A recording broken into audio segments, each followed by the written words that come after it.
लोग इतना डरते क्यों हैं आशीष चतुर्वेदी के नाम से? आशीष चतुर्वेदी जी। आशीष चतुर्वेदी से आशीष चतुर्वेदी आशीष चतुर्वेदी आशीष चतुर्वेदी आशीष चतुर्वेदी माइनॉरिटी में, मेरे जैसे लोग माइनॉरिटी में आते हैं, इसलिए लोग दूर भागते फिर वो 19 साल का लड़का करप्शन की काली परतें जो थी उन्हें उठाता जाता है एक एक करके, और उसके बाद 2000 करोड़ रुपए का व्यापम स्कैम एक्सपोज होता है। हैं। आंखों में तेल डाल डाल के रात भर पड़ा हूँ। मध्य प्रदेश में उसकी टॉप 10 रैंक आई हुई थी। दूसरा कॉन्ट्राडिक्शन ये था कि टॉप 10 रैंक आने वाला बंदा सारे सब्जेक्ट में फेल हो रहा है, ये भी थोड़ा बड़ा कॉन्ट्राडिक्टरी था। लोगों को उम्मीद नहीं थी कि मैं बचूंगा, लेकिन मेरा मरना अभी लिखा नहीं था, तो मैं ये मानता हूँ मैं सामने बैठा हूँ। मेरा जब सिलेक्शन हुआ था, मेरे जब पीएमटी का एग्जाम दिया था मैंने, तो मेरा पेपर हो रहा था दिल्ली में, मैं भोपाल के डीबी मॉल में पिक्चर देख रहा। जो इसने मुझे बताई, अब तक तो सब लुटेरे थे, अब माफिया आया है। बोले आशीष जी अपने को माफिया बनना है। मैंने कहा मतलब? एनजीओ के नाम पर लावारिस और जो लोग होते हैं जिनको कोई नहीं होता, उनको इलाज के लिए लाएंगे, फोटो बढ़िया और आपका सम्मान होगा, ये होगा, और उन लोगों की किडनियाँ और लीवर निकाल के बेचेंगे। बोले मिलेनियर बनेंगे।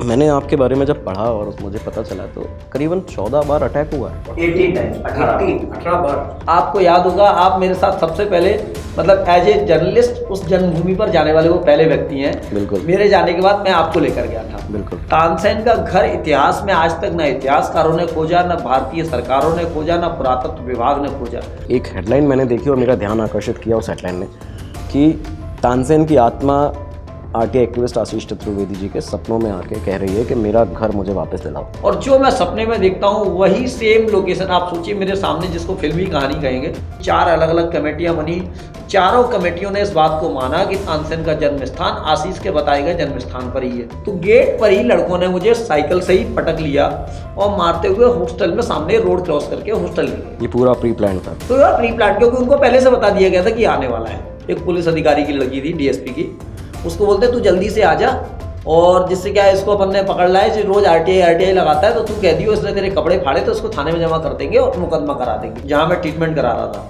वहाँ धमकी देने आते हैं, तुमने अगर हम लोगों के नाम बताए तो तेरे को यहीं निपटा देंगे, इंजेक्शन लगा के, दवाई लगा के। मतलब हर तरह से मारने का प्रयास किया जाता रहा। अब पैसे देने की कोशिश की गई। अच्छा, पैसे के तो बहुत ऑफर आए होंगे बड़े, क्योंकि ये इतना बड़ा जो स्कैम खुद में 2000 करोड़ का स्कैम था जी। बोले मेरा तो काम ही है जानवर काट के खाना, मैं ज्यादा करेगा तुझे भी ऐसे ही हिरण खरगोश की तरह काट के खा जाऊंगा। आशीष जी, करीबन ये जो व्यापम स्कैम था, बताया जाता 50 से अधिक लोगों की मिस्टीरियस डेथ हुई है इसमें। बर्न इंजरी मतलब ऐसा होता है कि उनको पता होता है और सभी को मालूम बर्न इंजरी में कितना पेन होता है, कितने समय तक। क्या डॉक्टर के लिए आप बताइए मिट्टी का तेल डाल के मरना ही एक रास्ता था। आशीष जी साइकिल बहुत तेज़ चलाते हैं, इसलिए हम पीछे रह जाते हैं और इस वजह से हम उनकी सुरक्षा नहीं कर पाते, वो आगे कहीं गायब हो जाते हैं। तो मैंने उस टाइम भी कहा अगर ऐसा उनको लगता है या लगता था तो मुझे एथलीट के लिए नॉमिनेट क्यों नहीं किया, कम से कम इंडिया के लिए ओलंपिक आ जाता। बिग बॉस आज जैसे शुरू हुआ है और बिग बॉस हम देखते हैं कि करीबन 150 कैमरों के बीच में कुछ लोग रहते हैं। आपकी ज़िंदगी को बिग बॉस बना दिया गया था। सिक्योरिटी कवर जो दिया जाता है वो वीआईपी कल्चर का सिंबल बन के रह गया है। कार में बैठे उनको खतरा है या नहीं, उनके साथ बैठे, बोले साहब के साथ बैठे हुए हैं और गए, साहब के साथ बढ़िया आराम से रुके हैं, साहब के साथ साहब ने तो हमको दारू भिजवा दी, दारू चल रही है। एक्चुअली इनके कुछ पुलिस ऑफिसर्स ने ये कहा कि आशीष चतुर्वेदी अचानक से गायब हो जाते हैं, जस्ट लाइक मिस्टर इंडिया। एक बड़े न्यूज़पेपर ने एक उस पर स्टोरी भी की, टाइम्स ऑफ इंडिया ने। अच्छा। Vyapam whistle blower vanish like mister India. मेरे साथ एक जो गनमैन था, गनमैन के साथ कैमरामैन डिप्लॉय किया। वो हैंडीकैम कैमरा पुलिस का लेकर मेरे साथ 24/7 चलता था। मैं घर से निकलूंगा तो भी वो मेरे साथ जाएगा, घर के अंदर जाऊंगा तो भी मेरे साथ जाएगा, मैं नहाने जाऊंगा तो मेरे साथ रहेगा। जब कोर्ट में मैंने कहा तो भाई कैमरा पेश कर दो, रिकॉर्डिंग पेश कर दो, तो बोले आशीष चतुर्वेदी कैमरे में रिकॉर्ड नहीं होते हैं। कैमरा पेश करने के लिए बोले तो कैमरा गायब हो गया।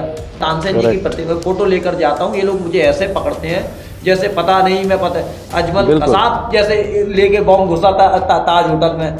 तब मुझे इनको बताना पड़ा भाई मैं बॉम्ब नहीं है, तानसेन जी की प्रतिमा है। मैं चाहूँगा कि लोग एक तो जागरूक हों। आपका इंटरव्यू देख के आज का ये आपका मेरे ख्याल से पहला पॉडकास्ट है। हाँ पहला। आपके एक तो जो आपकी व्यूअरशिप है, जो आपको लोग देखें, मैं ये क्यों कह रहा हूँ कि देखें, जिससे कि वो सीखें।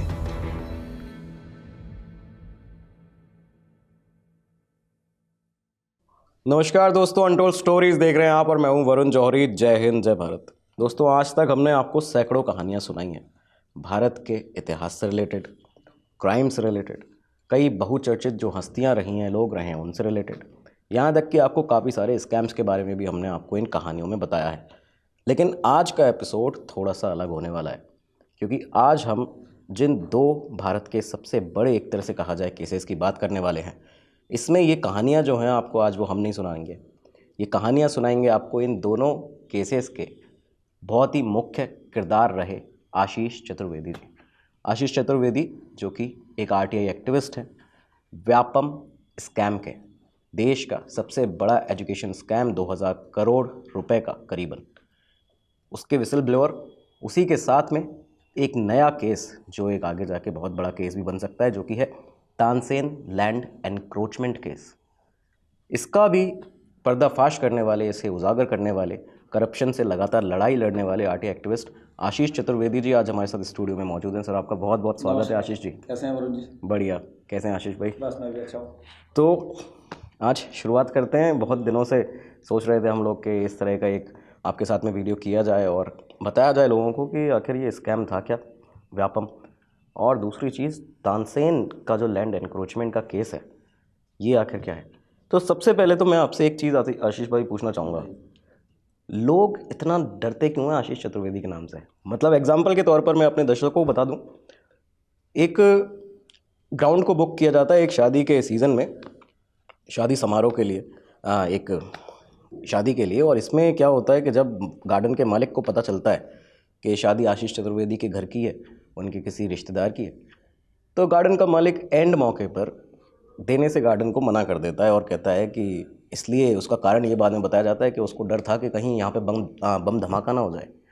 क्या इतना डर आपके नाम के साथ आशीष जी जुड़ा हुआ है लोगों में? देखिए, मैं डर की बात आपने कही तो मैं इसको साइकोलॉजिकली आपको बताना चाहूँगा जी। डर, खुशी, आनंद, ये सारी चीज़ें हमारे खुद के दिमाग की उपज होती हैं, और मैं किसी के अंदर अपना डर पैदा नहीं करता, ना ही मैं अपना प्यार पैदा कर सकता हूँ।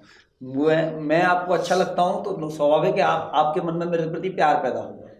और अगर आपके अंदर कुछ ऐसी चीज़ है जो आपको लगता है मेरे कारण प्रभावित होगी, अगर मैं अपने एक काम को ऐसा कुछ कर रहा हूँ जिससे आपका कुछ काम टूटने और रुकने वाला है, तो स्वाभाविक है आपके अंदर डर का भाव आएगा। जो हम हिंदी साहित्य में भी रस ये पढ़ते आए, जी जी जी, ये स्वयं के मन की उत्पत्ति है। कभी कोई किसी और को डरा नहीं सकता, कोई कभी दूसरे को खुश नहीं कर सकता। दूसरी बात, आपने जो एक फंक्शन की बात शादी की, समारोह जी, वो मेरी छोटी बहन की शादी अच्छा। फंक्शन था।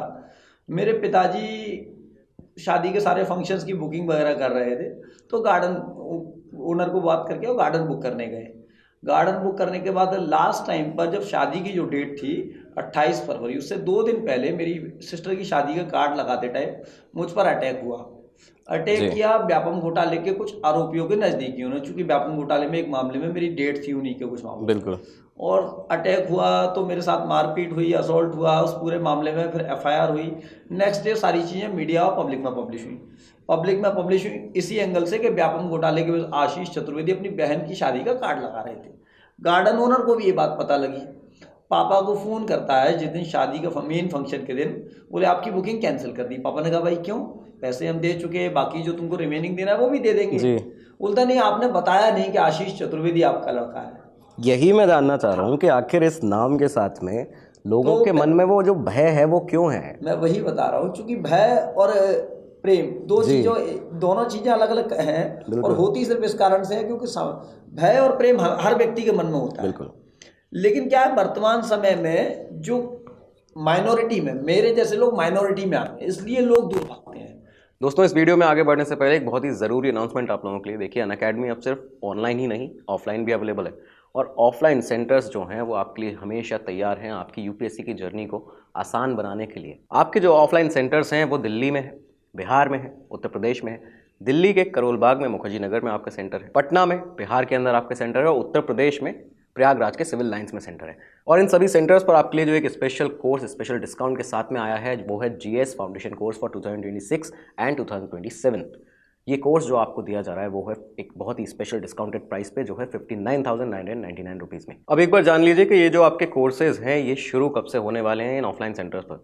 तो दिल्ली के करोल बाग में जो आपका सेंटर है वहाँ पे 30 दिसंबर से आपके नए बैचेस शुरू होने वाले हैं। इसी के साथ आपका जो मुखर्जी नगर पर सेंटर है वहाँ पे 15 जनवरी से आपके बैचेस शुरू हो जाएंगे। बात करें अगर उत्तर प्रदेश के प्रयागराज की, तो वहाँ पे आपके दो अलग अलग तारीख हैं जब से ये जो बैचेज़ हैं वो शुरू होंगे। एक है 27 दिसंबर और दूसरी तारीख है आपकी 6 जनवरी। और इसके अलावा जो आपका नया सेंटर है, ऑफलाइन सेंटर, जो अभी अभी आपके लिए शुरू हुआ है, ओपन हुआ है बिहार के पटना में, वहाँ पे ये जो आपके बैचेज़ हैं वो शुरुआत उनकी होने वाली है 28 दिसंबर से और 15 जनवरी से। तो अब आपको बिल्कुल भी देर नहीं करनी चाहिए, डायरेक्ट जाके आप एनरोल कर सकते हैं, वॉक इन कर सकते हैं, या फिर इस वीडियो के डिस्क्रिप्शन बॉक्स में आपको एक लिंक दिया गया है, वहाँ पर जाके आप जब क्लिक करेंगे तो आप अपनी सारी जानकारी फिल करके भी एनरोल कर सकते हैं। तो अब शुरुआत करते हैं अपने एपिसोड की। एक्चुअली जिस बात को मुझे लगता है मेरे अंतर मन से कि जो ये सही है, सच बात को पूरी जिम्मेदारी से, गंभीरता से और पूरी अपनी हिम्मत के साथ बोला जाए, और मैं पूरी कोशिश करता हूँ अपने जीवन में उसको इख्तियार करता हूँ। लेकिन दूसरे लोगों के लिए वो समस्या बन जाता है। कई बार क्या होता है, समस्या नहीं है किसी के लिए, पर लोग मुझसे बचना चाहते हैं। उनको लगता है नहीं, आशीष चतुर्वेदी चूंकि जिस तरीके के मूवमेंट के साथ चल रहे हैं, तो आशीष चतुर्वेदी के जो दुश्मन है वो हमको समस्या करेंगे, तो अल्टीमेटली हम गार्डन भी क्यों दें, हम लोग कहेंगे अच्छा तुमने गार्डन दिया था। मतलब ऐसी साइकोलॉजिकल थॉट्स लोगों के दिमाग में जो आ जाती हैं, वो थॉट्स का जो ऑरा है, वो ऑरा एक समस्या क्रिएट करता है। चलिए, ये तो आपने एक बहुत ही अच्छा इसमें स्टेटमेंट एक दिया कि आप जैसे लोग जो हैं इस समय माइनॉरिटी में आ चुके हैं, क्योंकि आवाज़ उठाने वाले जो हैं वो काफ़ी कम हो गए हैं जो अन्याय के खिलाफ, इनजस्टिस के खिलाफ आवाज़ उठा पाएँ। और इसके लिए मैं आपको शुभकामनाएं देना चाहता हूं, जो आप लगातार जो कार्य कर रहे हैं। नहीं, धन्यवाद। तो आशीष जी, अब मेन मुद्दे पर आते हैं। जो हमारा एक, अगर हम कहानी के फॉर्मेट में इस केस को, जो कि देश का सबसे बड़ा एजुकेशनल स्कैम हुआ, व्यापम 2000 करोड़ करीबन का, अगर हम इसको अपने कहानी के फॉर्मेट में करते तो हमको जिस तरह से इसकी शुरुआत करते कि साल था 2010, एक 19 साल का लड़का अपनी माताजी के कैंसर के ऑपरेशन के लिए ग्वालियर के एक अस्पताल में जाता है, और उस अस्पताल में जाते ही कुछ ऐसा उसने देखा, कुछ ऐसी गतिविधियां देखी, कुछ ऐसे लोग उसकी नज़र में पड़े कि फिर वो 19 साल का लड़का करप्शन की काली परतें जो थीं उन्हें उठाता जाता है एक एक करके, और उसके बाद 2000 करोड़ रुपए का व्यापम स्कैम एक्सपोज होता है। इसकी कहानी ज़रा विस्तार से बताइए, क्या था? मैं आपको थोड़ा सा करेक्ट करूंगा। जी। एक्चुअली ये भारत का नहीं, एशिया का सबसे बड़ा शिक्षा घोटाला। बिल्कुल बिल्कुल। एशिया का सबसे बड़ा शिक्षा घोटाला था। जब मैं 2008 में अपनी माँ को कैंसर के इलाज के लिए लेकर गया, तो मेरी माँ का कैंसर का इलाज कराया, उस दौरान ऑपरेशन भी कराए। मेरी माँ का भी गलत ऑपरेशन कर दिया गया था। जो मेरी मदर को गॉल ब्लैडर में कैंसर था, सॉरी, मेरी मदर को पेनक्रियाज में कैंसर था, और गॉल ब्लैडर उनका निकाल दिया गया। आप समझिए, अगर आपके हाथ में दिक्कत है और आपका कोई पैर काट दे, पैर निकाल दे, तो आप क्या कहेंगे इसको? मेरी मदर के पेनक्रियाज में, हेड ऑफ द पेनक्रियाज पे कैंसर था, और गॉल ब्लैडर डॉक्टर ने ग्वालियर में निकाल दिया, और ग्वालियर के जो कैंसर हॉस्पिटल में, और निकालने के बाद बोलते हैं कि अब तुम्हारी माँ बचने की उम्मीद कम है, और 10-8 दिन की बात है। डिस्चार्ज जब किया उन्होंने, तो बोले सेवा कर लो घर ले जाके। मम्मी को हम लोग घर ले आए, मैं, मेरे पिताजी, छोटा भाई भी था उस समय, बाद में जो एक्सपायर हो गया रोड एक्सीडेंट में। तो हम लोग घर ले आए, कुछ दिन तक घर पे रखा। अब क्या स्थिति रहती है आप भी समझ सकते हैं, जब ऐसा पता हो कि इस व्यक्ति के साथ ऐसा होने वाला है। बिल्कुल। लेकिन कुछ दिनों बाद वो थोड़ा सा रिकवर होने लगी। तो मेरे और भी कुछ जानने वाले दोस्त थे, डॉक्टर थे, उन्होंने कहा नहीं यार आशीष, कुछ तो गड़बड़ है, क्योंकि जिस तरीके से डॉक्टर ने बोला और अभी जो हो रहा है वो दोनों में अंतर है। एक बार टाटा हॉस्पिटल मुंबई जाना चाहिए, टाटा मेमोरियल। हाँ, टाटा मेमोरियल। जी। कभी जीवन में मेरे पिताजी मध्य प्रदेश से बाहर नहीं गए, मैं कभी उसके पहले मध्य प्रदेश से बाहर नहीं गया। हमारे लिए मुंबई जाना और टाटा जाना मतलब जस्ट लाइक फॉरेन कंट्री जाना। मम्मी को लेके टाटा मेमोरियल पहुँचे। उसके पहले चूँकि मैं आरएसएस से जुड़ा हुआ था, तो आरएसएस में होने के कारण मैं मेडिकल की शाखा देखता था, तो मेडिकल शाखा में भी डॉक्टरों से परिचय था। तो एक बात सामने आती रहती थी कि इस मेडिकल फर्टिलिटी के सिस्टम में कुछ लोग बैकडोर से आ रहे हैं, बट कैसे आ रहे हैं ये किसी को नहीं मालूम था, क्योंकि जब आपको सिस्टम चेंज करना होता है तो you have in the system and you have change the system. Correct. जब तक आप सिस्टम में जाएंगे नहीं, तब तक सिस्टम की खामियां आपको पता लग नहीं पाएंगी और आप उनको बदल नहीं पाएंगे, ठीक नहीं कर पाएंगे। तो मेरी मदर का जब मुंबई डायग्नोस हुआ तो पता लगा ग्वालियर में गलत ऑपरेशन कर दिया था, दोबारा ऑपरेशन पेनक्रियाज का टाटा में हुआ। इस ड्यूरेशन में ये सारी चीज़ें भी आ रही थी कि फर्जी डॉक्टर आ रहे हैं, गलत तरीके से आ रहे हैं, जो डिजर्व नहीं करते, अनडिजर्विंग कैंडिडेट्स हैं, जो रियल लाइफ मुन्ना भाई MBBS, रियल लाइफ मुन्ना भाई। तो मेरे RSS में जब मैं शाखा, मेडिकल शाखा देखता था, तो वहाँ एक बंदा था, मैं यहाँ कोट करूँगा, ब्रजेंद्र रघुवंशी। जी। वो एक बड़े पॉलिटिकल लीडर का लड़का था। तो आरएसएस शाखा में आता था। फर्स्ट सेमेस्टर में वो सारे जो फर्स्ट प्रॉफ होता है, सो एक्चुअली अपन लोग जो ग्रेजुएशन करते हैं वहाँ सेमेस्टर होता है, मेडिकल में प्रॉफ होता है, प्रोफेशनल एग्जाम जी। तो वहाँ फर्स्ट प्रॉफ के सारे सब्जेक्ट में फेल था, सारे सब्जेक्ट में फेल था। तो आरएसएस जो प्रचारक, जिला प्रचारक हुआ करते थे, उनके पास गया कि जीवाजी यूनिवर्सिटी जो ग्वालियर से है कि वहाँ रिवेल और ऐसे करके कुछ उसको, तो उन्होंने किसी को बोला होगा यूनिवर्सिटी में, XYZ जो भी पर्सन रहे होंगे, और मुझे बोला एज ए विस्तारक होने के नाते, बोले आप इनको लेके जाइए, उनसे मिलवा दीजिए। मुझे नहीं मालूम था क्यों मिलवाने जाना है, मेरे को लगा जस्ट आरएसएस वर्कर जी। है, मैं आरएसएस विस्तारक हूँ, प्रचारक जी ने कहा है तो मिलवा के लाना है जी। मैं मिलवाने गया। बाद में लौट के आया तो उसने बताया अरे वो ऐसे ऐसे में फेल हो गया था, तो इनसे भाई साहब से बात हो गई है, भाई साहब मेरे रिवैल्यूएशन का फॉर्म में ऐसा ऐसा करा देंगे। मेरे को लगा जस्ट फेल पास भी कई बार होता रहता है, एक दो सब्जेक्ट, और ये लाइफ में चलता रहता है, Correct. मेरिटोरियस स्टूडेंट भी फेल हो जाते हैं बिल्कुल। तो उस समय इतना माइंड नहीं किया, लेकिन जब बात होते होते कुछ और चीज़ें पता लगते लगते पता लगा ये सारे सब्जेक्ट में फेल था। फिर उससे लगातार बात होती रही, ये सब बीच बीच में दोस्ती भी उससे हो गई थोड़ी सी। तो शुरुआत में बोलता था कि अरे मैं आंखों में तेल डाल डाल के रात भर पढ़ा हूँ, मध्य प्रदेश में उसकी टॉप 10 रैंक आई हुई थी। दूसरा कॉन्ट्राडिक्शन ये था कि टॉप 10 रैंक आने वाला बंदा सारे सब्जेक्ट में फेल हो रहा है, ये भी थोड़ा बड़ा कॉन्ट्राडिक्टरी था। तो फिर मेरे अंदर कुरीदने के, और ये दोनों चीज़ें आपको पता चल चुकी थी? दोनों चीज़ें मुझे, एक तरफ टॉप 10 रैंकर है, एक तरफ सारे सब्जेक्ट में फेल हो रहा है, तो दोनों बहुत ज़्यादा कॉन्ट्राडिक्टरी था। तो मैंने थोड़ा कुरीदना, इन्वेस्टिगेट करना शुरू किया, क्योंकि बचपन से ही मेरे अंदर एक आदत रही कि चीज़ों को एक्सप्लोर करना, चीज़ों को जानना। होते होते ये सब चीज़ें चलती रही, तो पता लगा उससे, तो बातचीत में ये सब चीज़ें, तब तक तो उसने कभी नहीं बताया फर्जी तरीके से पढ़ा हूँ जी। लेकिन और भी डॉक्टर से बात हुई जो जेन्युइन डॉक्टर थे, बोले इस तरीके से कुछ कुछ चीज़ें ऐसे होती हैं। तो मैंने शिकायतें करना शुरू कर दी मंत्रालय को, संबंधित विभाग को, चिकित्सा शिक्षा विभाग को, स्टेट गवर्नमेंट को शिकायतें करना शुरू कर दी। अच्छा, इनिशियल लेवल पे मैं ये जानना चाहता हूँ, और हमारे दर्शक भी जानना चाहते होंगे, कि जब किसी के सामने, मान लीजिए आजकल क्योंकि टेक्नोलॉजी का ज़माना है, सोशल मीडिया आ चुका है, सभी कुछ है, लेकिन जैसे ही कोई आदमी, एक आम इंसान किसी स्कैम को या कुछ उसको गलत होता हुआ इस तरह से बड़ी मात्रा में दिखता है, तो शुरुआत करने से वो पहले ना झिझकता है, बहुत ज़्यादा डरता है कि भाई कहीं मैं इसमें खुद ना फंस जाऊँ, कोई बड़े प्लेयर्स इसमें इन्वॉल्व होंगे तो मेरे ऊपर हानि ना हो जाए, जान मान की हानि ना हो जाए, कई सारी चीज़ें आती हैं। आपको शुरुआत में इस तरह की कोई दिक्कत नहीं आई सामने? ये तो स्वाभाविक है हर व्यक्ति को, लेकिन जब आप ये मान के चलें कि, और ये सत्य भी है, मैं इस बात को अपने जीवन में मानता हूँ कि जीवन और मृत्यु ना आपके और ना मेरे हाथ में है, ये ऊपर वाले के हाथ में है। इसका भी मैं आपको अभी शॉर्ट में बता दूँ जी। लास्ट ईयर मैं लगभग 18 महीने बीमार रहा। इस सिचुएशन में बीमार रहा कि मुझे ग्वालियर 4-5 महीने ट्रीटमेंट हुआ, उसके बाद गंगाराम हॉस्पिटल नई दिल्ली यहीं लाया गया। यहाँ भी काफ़ी लंबा ट्रीटमेंट चला, कई सर्जरियाँ हुई, लोगों को उम्मीद नहीं थी कि मैं बचूंगा, नहीं था, तो मैं ये मानता हूँ मैं सामने बैठा हुआ। दिन मेरे को लगता है मेरी मौत आई होगी, तो चाह के भी ना मेरे PSOs रोक पाएंगे, बिल्कुल, ना कोई और रोक पाएगा, ना मेरे घर वाले रोक पाएंगे, ना डॉक्टर्स रोक पाएंगे। बिल्कुल। इन सभी चीज़ों के बारे में जो है आपने एक एक टर्म बोला है कि अटैक हुए, PSO, सिक्योरिटी, सबके बारे में हम मैं यहाँ चर्चा करेंगे जी। तो जब उसके बाद उन्होंने शिकायतें की, तो शिकायतों पे एक इंक्वायरी कमेटी बनी।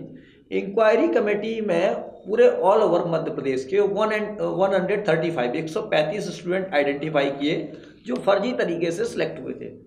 उनमें उस लड़के का भी नाम आ गया कोइंसिडेंसली, क्योंकि मुझे तो मालूम नहीं था।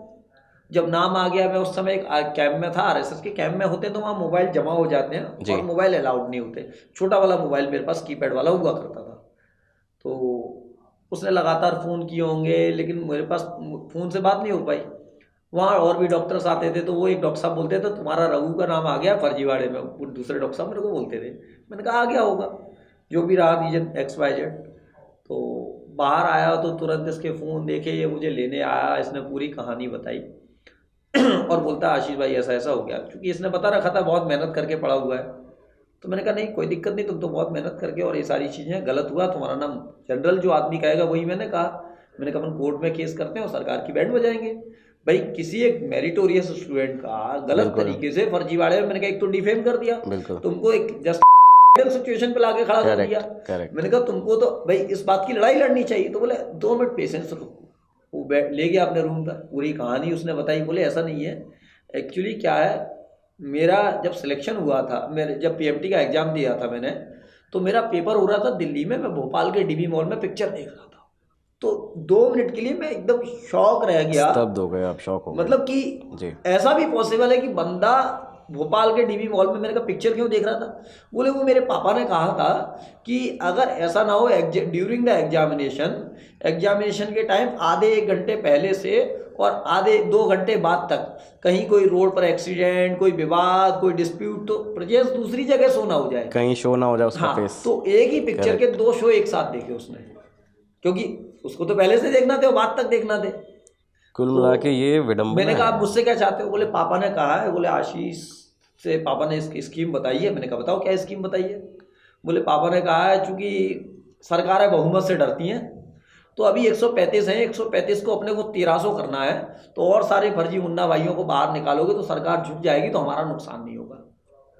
तो मुझे भी लगा, मैंने कहा ये तो मेरे एजेंडे की बात कर रहा है। मैंने कहा ठीक, कोई बात नहीं, ये तो कर सकते हैं, ये तो मेरे एजेंडे की बात कर रहा है। भाई उसका एजेंडा अपनी जगह था, Correct. मेरा एजेंडा था कि इस तरीके के, क्योंकि ऐसे डॉक्टर्स अगर मेडिकल सिस्टम में आएंगे तो मेरी माँ का, आपकी माँ का, किसी और के परिवारजनों का या हमारा कैसा इलाज करेंगे? क्योंकि इसकी जो थिंकिंग हुआ करती थी, जो इसने मुझे बताई, अब तक तो सब लुटेरे थे, अब माफिया आया है। बोले आशीष जी अपने को माफिया बनना है। मैंने कहा मतलब? बोले क्या करेंगे, मैं जब मेरा MBBS हो जाएगा, पीजी करेंगे, 1-1.5 करोड़ में पीजी ले लूँगा, फिर एक हॉस्पिटल बनाएंगे और उसमें आपके लिए एक NGO बना के, NGO के नाम पर लावारिस और जो लोग होते हैं जिनको कोई नहीं होता, उनको इलाज के लिए लाएंगे, फोटो बढ़िया और आपका सम्मान होगा, ये होगा, और उन लोगों की किडनियाँ और लीवर निकाल के बेचेंगे। बोले मिलेनियर बनेंगे। मतलब फुल फ्लेज प्लान अब था आप उसके सोचिए, पास। नहीं फुल फ्लैट उसकी नहीं, ऐसे जो फर्जी तरीके से जो डॉक्टर्स आते हैं, वो बेसिकली जब लाखों करोड़ों रुपए खर्च करते हैं, तो उनकी बेसिकली थिंकिंग ही होती है, वो एक मरीज जो पेशेंट जो सामने जाता है, पेशेंट उनके लिए जस्ट लाइक ATM होता है, कि वो ATM के नाम पर हर बार ATM के एक आपका बीमारी का एक ATM इंजेक्ट करेंगे अटेंडर में, यानी आपके फैमिली मेम्बर्स में, और तुरंत पैसे विड्रॉ करेंगे, और जब तक वो पैसे विड्रॉ होते रहते हैं तब तक वो उसको मारते रहते हैं। गलत इलाज इसीलिए होता है। बेसिकली हेल्थ केयर सिस्टम में जो सुधार की जरूरत है, 2 तरीके के सुधार मैं मानता हूँ। एक तो जो जेन्युइन डॉक्टर्स हैं, जो जेन्युइनली काम कर रहे हैं, जेन्युइनली इथिकली ट्रीटमेंट कर रहे हैं, उनको हमें प्रोटेक्ट करना होगा। क्योंकि क्या होता है, हमारी सरकारें इस तरीके की स्कीम, इस तरीके की समस्याएं क्रिएट कर देती है। इथिकल डॉक्टर जेन्युइनली जो ट्रीटमेंट कर रहे हैं, जो सोसाइटी को कुछ सर्व कर रहे हैं, वो परेशान होते हैं। और जो एक कोकस बना के, पूरा एक सिस्टम बना के, फर्जीवाड़े का जिनके पास नेक्सस है, जो लगातार पैसे पहुंचा रहे हैं, उनका सिस्टम बना हुआ है, जस्ट लाइक माफिया काम कर रहे हैं, और वो लोग मजे कर रहे हैं, क्योंकि नेताओं का, पॉलिटिकल लीडर्स का, ब्यूरोक्रेट्स का, उनका सबका शेल्टर लिए हुए। करेक्ट। तो ये आपने इस तरह से यहाँ से जो परतें जुड़ती गई, इसके बाद फिर मैंने स्टिंग ऑपरेशन किया जी। स्टिंग ऑपरेशन किया 2011 में। मैंने पूरा पीएमटी एग्जामिनेशन का मतलब पेपर मेरे सामने था कि पेपर आउट हुआ। आउट होने के पहले मैंने इसी के साथ गया था, मैं फर्जी एडमिशन कैसे होते हैं, सारा प्रोसेस मैंने समझा, जो मैंने आपको बात कही थोड़ी देर पहले, you have in the system and you have change the system. अच्छा, इसमें ये जो फर्जी पेपर देने का जो है, ये मुन्ना भाई MBBS जो मूवी आई थी, हाँ। उसमें संजय दत्त ने उसका जो किरदार निभाया था, वो ब्लूटूथ लगा के बिल्कुल, तो ये ब्लूटूथ लगा के किसी एक डॉक्टर को, कोई सीनियर डॉक्टर को भेज देता है एग्जाम देने के लिए, और खुद कैरम खेल रहा होता है। तो इस तरह से ही क्या रियल लाइफ में होता है? वो एक पैटर्न बताया गया है। बेसिकली यहाँ मल्टी डायमेंशनल पैटर्न उन्होंने निकाल रखे थे। जैसे इंजन बोगी वाला सिस्टम था। इंजन बोगी सिस्टम क्या होता है, जो बोगी है वो डफर स्टूडेंट्स हैं, 2-3 duffer student roll number set करते हैं, वो पीछे रहेगा। इंजन जो है वो मेरिटोरियस स्टूडेंट होगा, जो पहले से सिलेक्ट होगा, होशियार होगा, वो पीछे वालों के पेपर सॉल्व कराएगा। तो वो इंजन बोगी को लेके चलता है। इस सिस्टम को बोलते हैं इंजन बोगी सिस्टम। दूसरा होता है OMR शीट जो होती है, OMR शीट को आप ब्लैंक छोड़ाइए, सिर्फ साइन करने हैं, और वहाँ OMR शीट एग्जाम जो कंट्रोल रूम है व्यापम का, या जो भी XYZ ऑफ नीट समझ लीजिए, आजकल जैसे नीट में भी हो रहा है, बिल्कुल, तो ब्लैंक छोड़ाइए और वहाँ अंदर फिल हो जाएगी। ये सबसे सेफर साइड माना जाता है, बट कॉस्टली होता है। इसको सेफर साइड इसलिए माना जाता है क्योंकि आंसर शीट ही आपकी फिल की गई है, तो कैसे प्रूव करेंगे। तीसरा तरीका होता है आपकी जगह इम्पर्सोनेटर बिठा देना, यानी आपका फोटो मेरा फोटो मिक्स करके एक हम दोनों का मिलता जुलता फोटो बताएंगे, फेक कैंडिडेट। अगर मैं डफर हूं और आप होशियार हैं तो आपको मेरी जगह एग्जाम देने भेजेंगे। पेपर आउट करना भी बहुत सेफ तरीका माना जाता है। पेपर आउट हो गया, अगर आउट होते टाइम पकड़ गया, चूंकि हमारी सरकारें इतना लचीला रवैया अपनाती हैं एजेंसियां के पेपर आउट होने की सूचनाएं पहले मिल जाने के बावजूद भी हर साल लगभग ऐसा कोई देश का एग्जामिनेशन नहीं है एक दो एग्जामिनेशन को छोड़ दिया जाए। क्योंकि एक दो एग्जामिनेशन को इसलिए कह रहा हूँ छोड़ दिया जाए क्योंकि उनके एग्जामिनेशन के पेपर आउट जैसे लीक जैसे अभी मामले सामने नहीं आए। करेक्ट। मतलब कुछ लोगों का मानना है उसमें भी होता होगा, लेकिन सारे एग्जामिनेशंस के पेपर लीक होते हैं और लोग खुलेआम देखते हैं, सरकारें खुलेआम सोती हैं। अगर आप अभी नीट का भी देखें तो बिहार से ये जो शुरुआत हुई थी पेपर लीक की, तो इसमें यही रवैया अपनाया गया था। ये जो एक कैटेगरी होती है बिल्कुल सेम यही पैटर्न होते हैं, सेम पैटर्न था, और वो चेन लिंक होते हुए गुजरात, उसके बाद उड़ीसा और सब जगह से। व्यापम जो स्कैम था, जब इन्वेस्टिगेशन स्टेट की एसआईटी और एसटीएफ वो जो पुलिस कर रही थी, करेक्ट, इंटर स्टेट पूरा स्कैम हो गया था। देश के हर कोने से लोग पकड़ाए गए थे, देश के हर कोने से सॉल्वर, रैकेटियर, दलाल। करेक्ट। आशीष जी, ये तो स्कैम ऑफ उजागर जब हुआ, इसके बाद में अभी मैंने आपके बारे में जब पढ़ा और मुझे पता चला तो करीबन 14 बार अटैक हुआ है। पहली बार अटैक की कहानी मैं एक बार आपको बताता हूँ, वो बड़ी इंटरेस्टिंग कहानी है। एक्चुअली 6 अक्टूबर 2012 को सबसे पहले, मतलब अक्टूबर 2012 में जब ये कंप्लेंट्स मैंने कर दी थी इनके साथ स्टिंग ऑपरेशन के बाद जी, तो आरटीआईस लगाना, इस पर सारी इंक्वायरी बैठ गई। तो मेडिकल कॉलेज ग्वालियर में मैंने एक आरटीआई लगा रखी थी कुछ के संबंध में। तो ये डॉक्टर्स वगैरह मुझे डरा रहे थे उस आरटीआई के रिलेटेड और एक कंप्लेन वापस लेने जो इंक्वायरी चल रही थी, तो मैं मान नहीं रहा था जी। इसके पहले इन लोगों ने पैसे के लिए वही ऑफर किया, मेरे घर भी पैसे लेकर आए मेरे पिताजी के पास, पर मना कर दिया। इसके बाद जब इनको लगा ये इस तरीके से नहीं मानने वाला, तो 6 अक्टूबर को मेडिकल कॉलेज के क्लर्क से मुझे फ़ोन कराया कि अपनी आरटीआई की जानकारी ले जाओ। मैं आरटीआई की जानकारी लेने के लिए, मैंने बोले कि देर में आ रहे हो, थोड़ी देर बाद फ़ोन आता है। मैंने कहा अभी आता हूँ 10-15 मिनट में, क्योंकि सारी चीज़ें सेट हो गई। मतलब सिस्टम के लोग कैसे इन्वॉल्व होते हैं उसका एग्जाम्पल दे रहा हूँ आपको यहाँ जी। फिर उसके बाद उनके इंचार्ज का फ़ोन आता है, अरे आप आए नहीं। मैंने कहा अरे अभी पहुँच रहा हूँ 10-15 मिनट में। तो जो भी था वो लड़कों को बता दिया गया। मैं जैसे ही मेडिकल कॉलेज के गेट पर पहुंचता हूं, मेडिकल कॉलेज के जस्ट रोड क्रॉस करके सीनियर बॉयज हॉस्टल है, तो गेट पर ही लड़कों ने मुझे साइकिल से ही पटक लिया और मारते हुए हॉस्टल में सामने रोड क्रॉस करके हॉस्टल ले गए। ये पूरा प्री प्लान था? पूरा प्री प्लान, क्योंकि उनको पहले से बता दिया गया था कि आने वाला है। और उसके बाद हॉस्टल के रूम नंबर 16 में ले जाके मुझे बंद कर लिया। बंद करने के बाद हॉस्टल में बोले आरटीआई आया है। तो जितने जो फर्जी मुन्ना भाई डॉक्टर्स थे, क्योंकि लोग मुझे शुरुआती दौर में वो आरटीआई बिल्कुल, और तो जो आया उसने मुझे ऐसे ही चेयर पे बिठा के और मारना शुरू किया। बोले तेरे में लिटरली गालियां देके, तेरे में ज़्यादा और ऐसा और वैसा, इस तरीके की तमाम बातें, और काफ़ी देर तक मारते पीटते रहे। इसी ड्यूरेशन में मेरे मोबाइल पर मेरे पापा का कॉल आता है। मैं सोचिए उस ड्यूरेशन में भी मैंने कहा अगर पापा को मैंने ये बता दिया मैं यहाँ हूँ, तो वो जस्ट लाइक मेरे फादर है, वो तुरंत दौड़े चले जाएंगे। लेकिन मैंने कहा ये लड़के हैं और उद्दंडी हैं, करेक्ट, इनके लिए ना उम्र की सीमा है ना कुछ है, ये किसी पे भी अटैक कर सकते हैं, उनके लिए कुछ नहीं है जी। तो मैं उनके हाथ पैर जोड़ के पापा को फोन डाला, पापा मैं रास्ते में हूँ, बस अभी थोड़ी देर में आ रहा हूँ, और तुरंत फोन कटा। उसके बाद फिर इन्होंने मारना पीटना शुरू किया और बहुत ज़्यादा मुझे मारा। उसके बाद ब्लैंक पेपर पर मेरे अंगूठे लगवाते, क्योंकि बेसिकली आईक्यू भी नहीं था इनमें। मतलब आप सोचिए ना, जैसे जिस तरीके से आप आए हो उतना ही दिमाग लगाओगे। बोले किसी ने कह दिया कि इस पे कोरे कागज पे अंगूठे, तब तक मारते पीटते किस्मत और जो मैं मानता हूँ ऊपर वाले का कनेक्शन, वो भी आपको यहाँ उदाहरण देता हूँ। बिल्कुल, उन्हीं मेडिकल हॉस्टल में रहने वाला कोई एक अच्छा बंदा था जो गलत तरीके से एडमिशन नहीं था, क्योंकि वो उनके दबाव में था, उनका बैचमेट था, जो भी था जूनियर था, तो सामने नहीं आ सकता था। उसने मेरे एक जानने वाले डॉक्टर साहब को फ़ोन किया जो अपने फादर के पास गए थे, उनके फादर आर्मी में ब्रिगेडियर थे। उनको फ़ोन किया, बोले सर आपके पास आशीष आते थे, उनको लड़के उठा लाया, बहुत मार रहे हैं। उन्होंने मेरे सेल पे कॉल किए, तो मेरा सेल तो फिर पिक करने नहीं दे रहे थे, उन्होंने उन लड़कों के नंबर पे कॉल किया। उनके सीनियर थे तो नो डाउट उठाना ही था। उन्होंने कॉल उठाया तो उन्होंने लिटरली गालियाँ देना शुरू किया और बोले अगर इसको कुछ हो गया मैं अभी तुरंत पुलिस को और सबको खबर कर रहा हूँ, तुम सबको।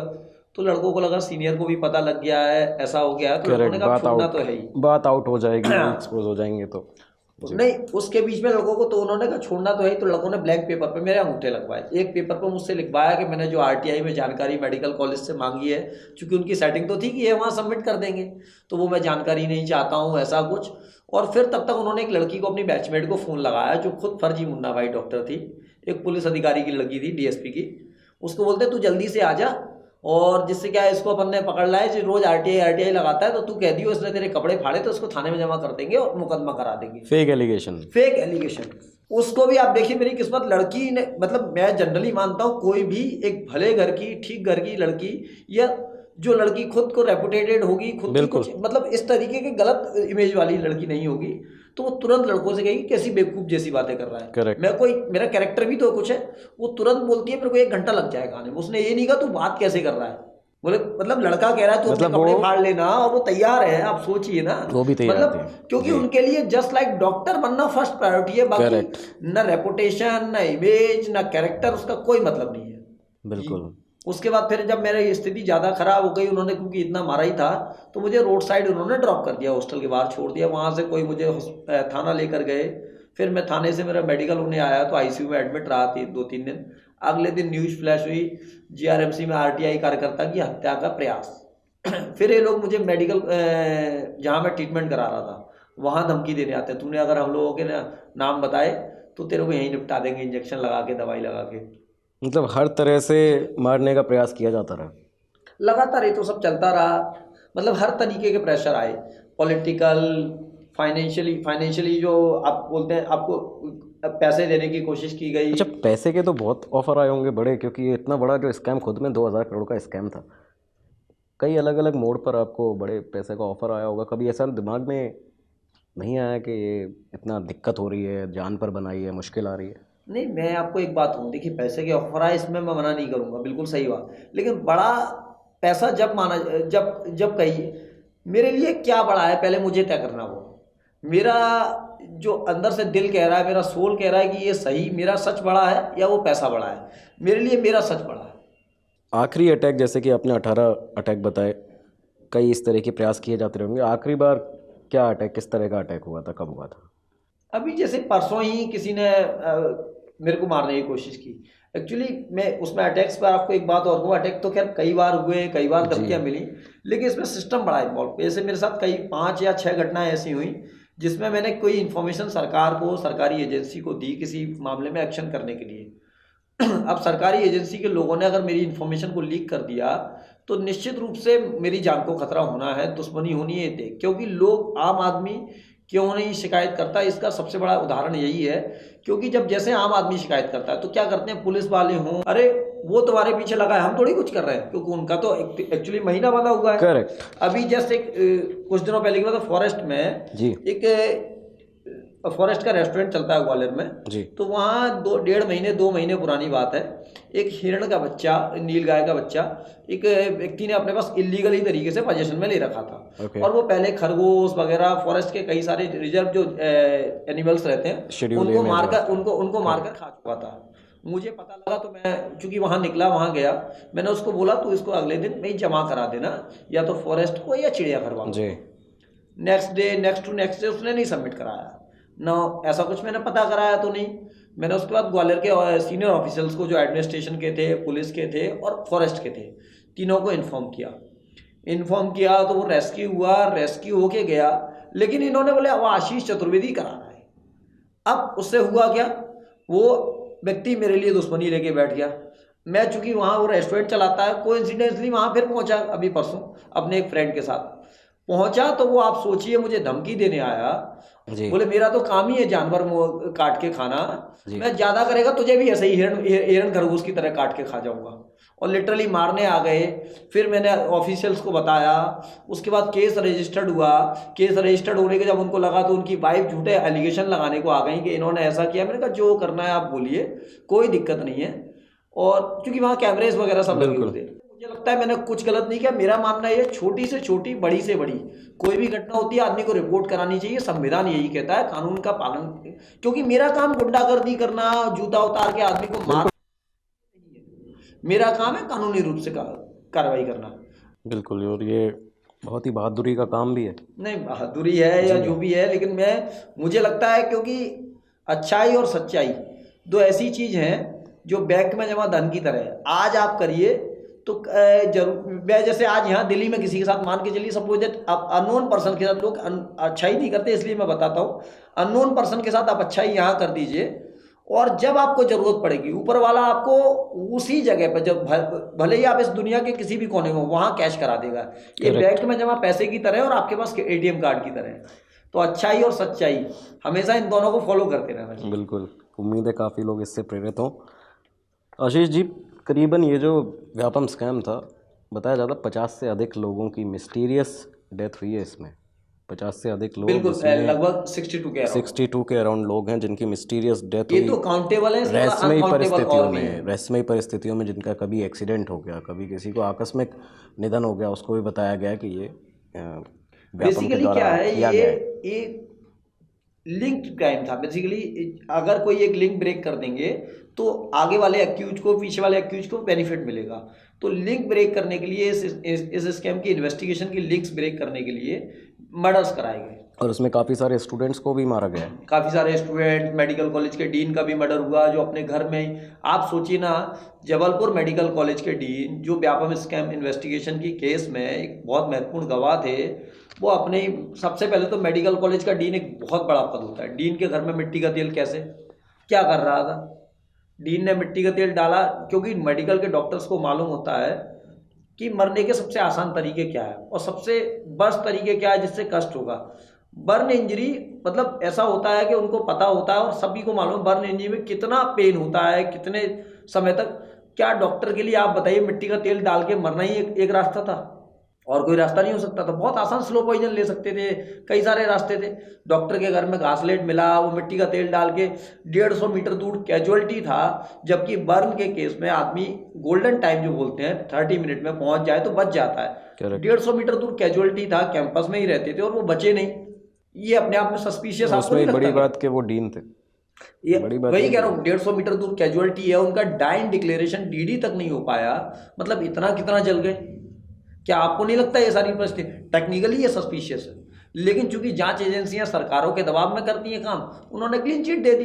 ठीक है, जांच एजेंसी, चूंकि जांच एजेंसियां क्या है, जब भी आज के पिछले लगभग अगर 20 साल से उठा के देखें, मैं आज की बात नहीं कर रहा हूँ, 20 साल से जांच एजेंसियां सरकारों के हाथ का जस्ट लाइक टूल बन के रह गई हैं। सरकारें चाहती हैं उसको उठा के अंदर कर दी हैं, सरकारें चाहती हैं उसके खिलाफ जांचें बंद करा देती हैं, वो उनके साथ आ जाते हैं। ऐसा कांग्रेस की सरकार में भी होते रहा, ऐसा भाजपा की सरकार में भी होता है।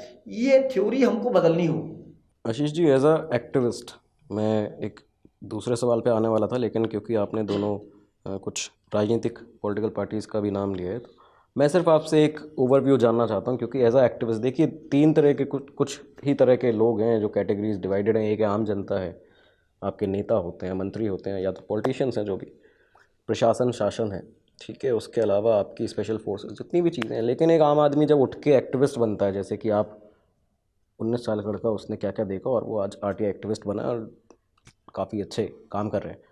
लेकिन एक एक्टिविस्ट का क्या नज़रिया है आज की डेट में, आज के समय पर, वो पॉलिटिकल पार्टीज़ को कैसे देखता है? क्योंकि मुद्दा ये है कि करप्शन सभी चिल्लाते रहते हैं। जैसे ही कैमरा ऑन होता है तो ये वही करप्शन चिल्लाते हैं, और कैमरा ऑफ होने के बाद में एक दूसरे के शादी समारोह में एक दूसरे के साथ में बैठते हैं, उसी करप्शन के तेल से तली हुई पकौड़ियाँ खा रहे हैं, पूड़ियाँ खा रहे हैं एक साथ। कुल मिला के बात यह है कि जैसे ही जनता के सामने कोई सभा है, तब आप करप्शन चिल्लाएंगे और पर्दे के पीछे आप सभी एक जैसे हैं, एक साथ हैं। धरातल पे क्या चीज़ चल रही है? एक एक्टिविस्ट इसको कैसे देखता है, आज के सिनेरियो को? हम सामाजिक जीवन में रह रहे हैं तो एक दूसरे के यहाँ जाना आना, ये तो खैर सामाजिक मजबूरियां हैं। तो पॉलिटिकल लोग हों या आप हों या मैं हूँ, Correct. किसी को रोका नहीं जा सकता। लेकिन ये बात बिल्कुल सही है कि हम कैमरे पर होते हैं तो एक दूसरे को, मतलब पॉलिटिकल लोग जो होते हैं कैमरे पर एक दूसरे को गालियां देते हैं, और कैमरे के बाहर बैठ के उनके साथ जो बिजनेस डीलिंग करते हैं वो गलत है। यही जी। पर्सनल रिलेशन और बिजनेस डीलिंग दोनों में अंतर है। बिजनेस डीलिंग करते हैं वो गलत है, लेकिन इसमें इन सबसे ज़्यादा गलत है जनता। उसको मैं बड़े जिम्मेदारी से आपको इस बात को कह रहा हूँ, क्योंकि जब एक नेता चुनाव लड़ता है, मैं भारतीय चुनावी राजनीति और चुनावी व्यवस्था को काफ़ी सालों से, काफ़ी नज़दीक से देख रहा हूँ। ईमानदार आदमी अगर चुनाव लड़ने जाता है तो जितना चुनाव आयोग जो खर्चा डिक्लेयर करता है, चुनाव आयोग को भी मालूम है उस खर्चे में चुनाव लड़ पाना और चुनाव हो पाना असंभव है। लेकिन चुनाव आयोग उस खर्चे की लिमिट नहीं बढ़ाता है, और चुनाव आयोग जानकर ब्लैक मनी को मार्केट में पहुंचवाता है। दूसरी बात, जो ईमानदार व्यक्ति अगर जनता के बीच जाता है, और चूंकि ईमानदार व्यक्ति के पास संसाधन सीमित होते हैं, उन्हीं सीमित संसाधनों में चुनाव लड़ना हो, तो जब उसके पास किराए की भीड़ नहीं होगी, लोगों की रैली नहीं होगी, किराए की गाड़ियों का जत्था नहीं होगा, पैम्पलेट और वो नहीं होंगे, पैम्पलेट और भीड़ चिपकाने वाले जत्थे नहीं होंगे, इसके अलावा साड़ियाँ बांटने वाले, मंगलसूत्र देने वाले, दारू पिलाने वाले, चिकन खिलाने वाले, जब जनता, चूंकि क्या होता है, जनता को 5 साल में एक बार मौका मिलता है। 90% पॉपुलेशन, 80% में 100% को ब्लेम नहीं कर रहा हूँ, क्योंकि 15-20% पॉपुलेशन ऐसी जो अपना वोट नहीं बेचती जी, लेकिन वो फिर माइनॉरिटी वाली बात वहाँ आ गई। मेजॉरिटी ऑफ पॉपुलेशन उस समय एक्सप्लॉइट करती है नेता को, वो सोचती है ये भी ले लो, ये भी ले लो, तो नेता फिर 5 साल एक्सप्लॉइट करता है उनको।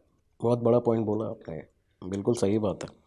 और इसमें जिम्मेदारी जनता की है। हम तो हमेशा से भी अपने वीडियो में भी हम ये सारी चीज़ें बताते हुए आते हैं। खैर आशीष जी, मुद्दे पे एक बार दोबारा से अपने टॉपिक पर चलते हैं।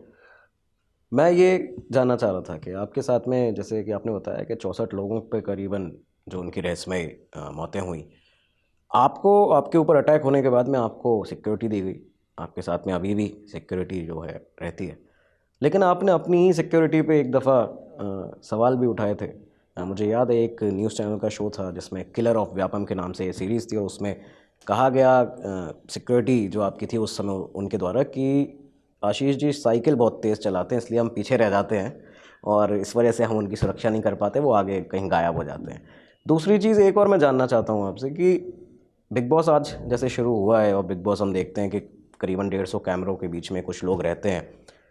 आपकी ज़िंदगी को बिग बॉस बना दिया गया था। आपके साथ में एक जो पुलिस वाले रहते थे, जो उसके अलावा एक शख्स ऐसा रहता था जो हैंडीकैम से आपकी उस समय रिकॉर्डिंग करता था, और सोते से आपके जागने तक सभी कुछ वो रिकॉर्ड किया करते थे।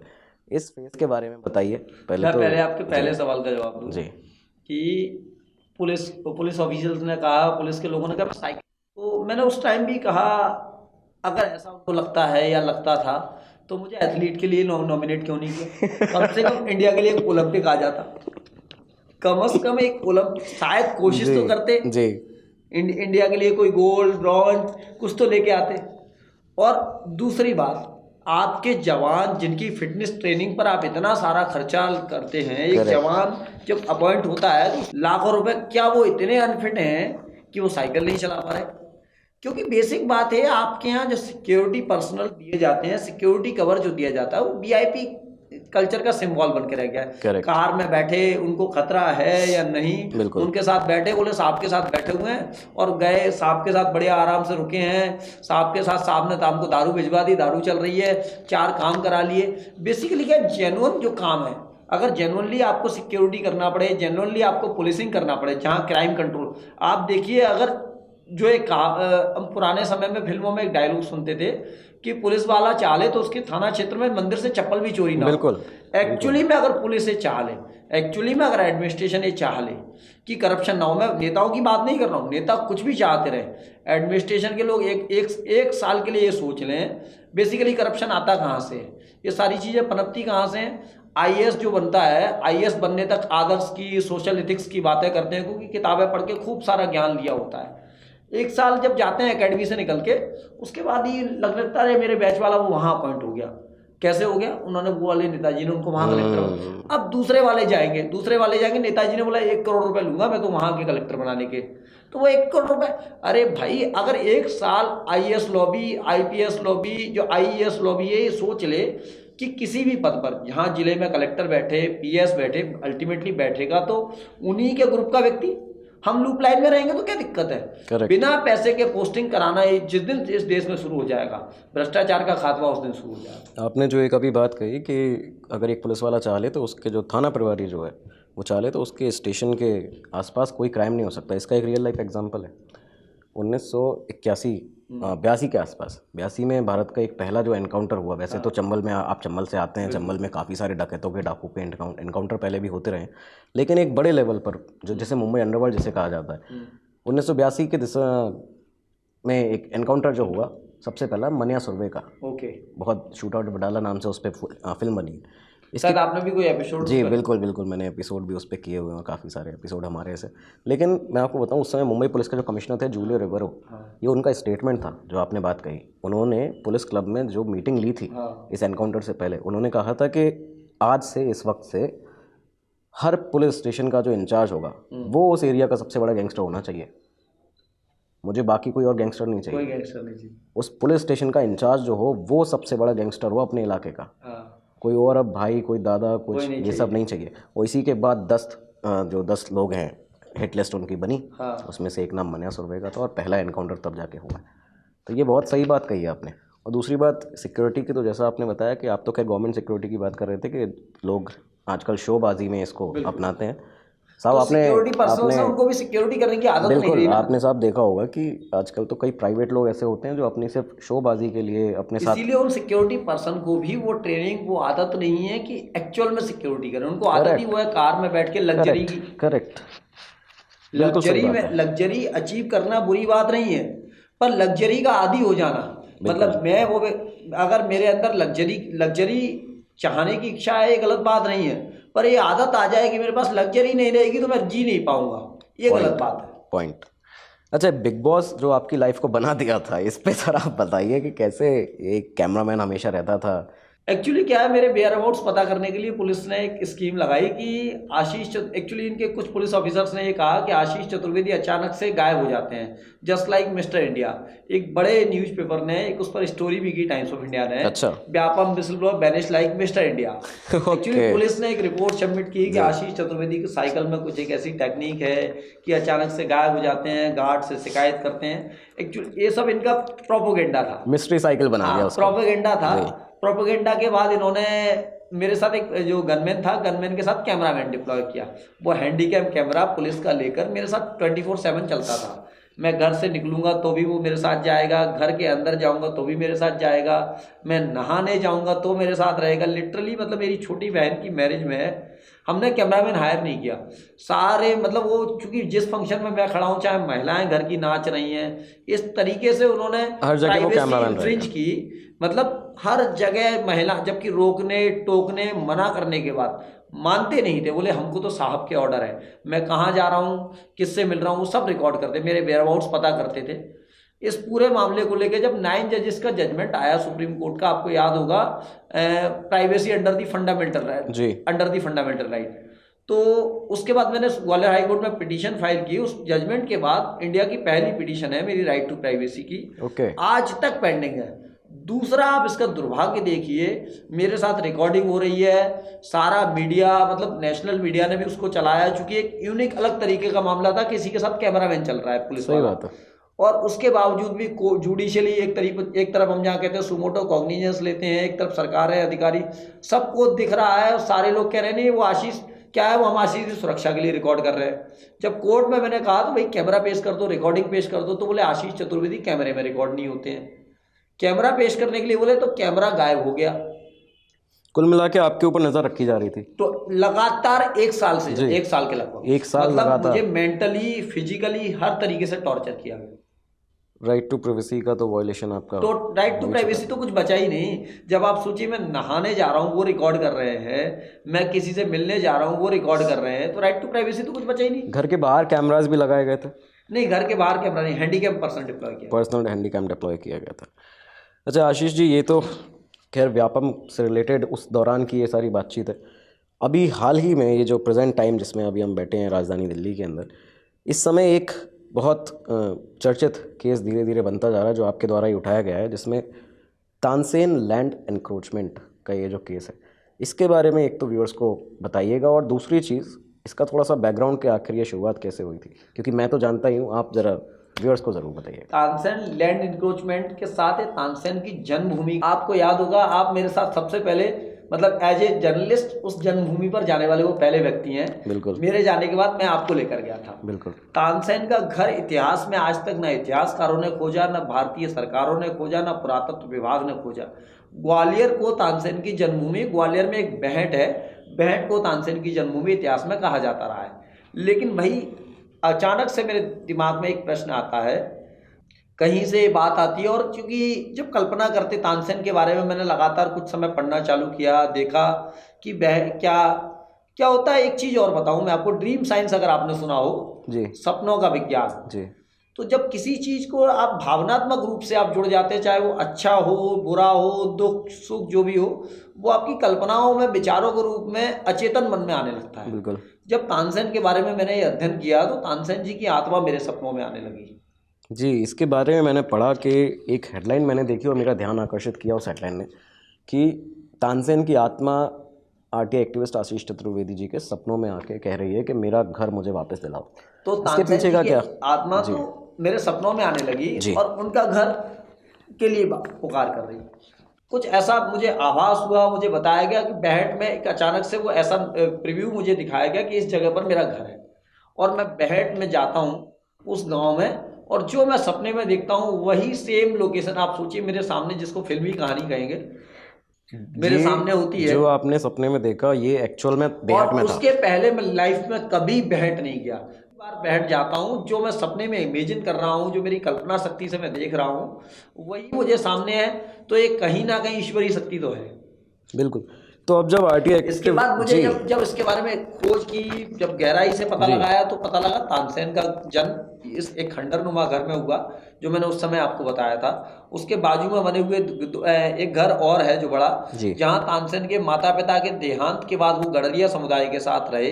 तो जब वो गडरिया समुदाय में रहे, भेड़ बकरियां चराकर अपना जीवन यापन, और उसी घर से जो उनकी साधना स्थली, जो इस राज्य संरक्षित स्मारक है आज, पुरातत्व विभाग की धरोहर है, और वो वहाँ से लगभग 1.5 किलोमीटर दूर है। मतलब ये भी इस्टेब्लिश होता है इतिहास के हिसाब से भी, क्योंकि कोई व्यक्ति साधना अपने घर के आसपास या उसी बिल्कुल सराउंडिंग एरिया में करेगा। बिल्कुल।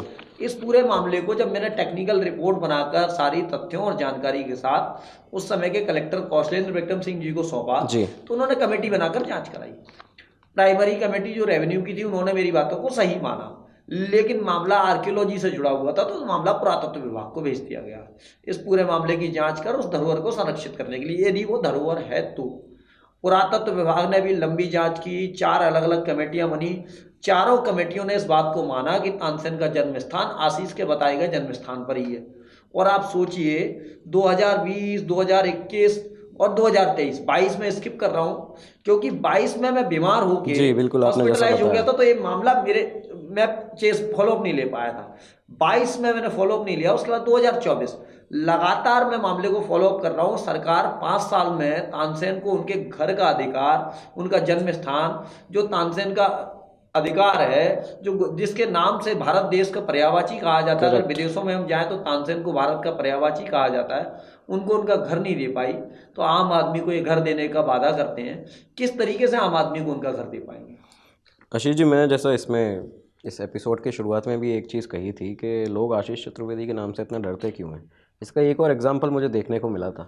हाल ही में मेरे पास एक वीडियो आया जिसमें मैंने देखा कि तानसेन संगीत समारोह चल रहा था या कोई कार्यक्रम इसी समारोह से रिलेटेड था, और उसमें आप जाते हैं एक तस्वीर को लेकर, और अचानक से जो आयोजक थे, जो ऑर्गेनाइज़र थे उस कार्यक्रम के, वो आपको मंच से नीचे धकेल देते हैं।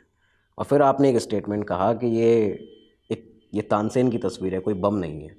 क्या था ये पूरा मामला? आखिर क्यों ऐसा आपको करने पे मजबूर होना पड़ा तानसेन था? जी के स्वाभिमान और सम्मान की जो लड़ाई मैं लड़ रहा हूँ, जिस प्रकार से उनकी आत्मा न्याय मांग रही है, तो मैंने लगातार प्रशासन को ये बताया, चूँकि मेरे ध्यान में ये विषय लाया गया तानसेन, जिस प्रकार से तानसेन जी के द्वारा, और जो मैंने जांच कर परखा कि ग्वालियर में 100 सालों से तानसेन समारोह मनाया जा रहा है। इस बार तानसेन शताब्दी समारोह था। ओके।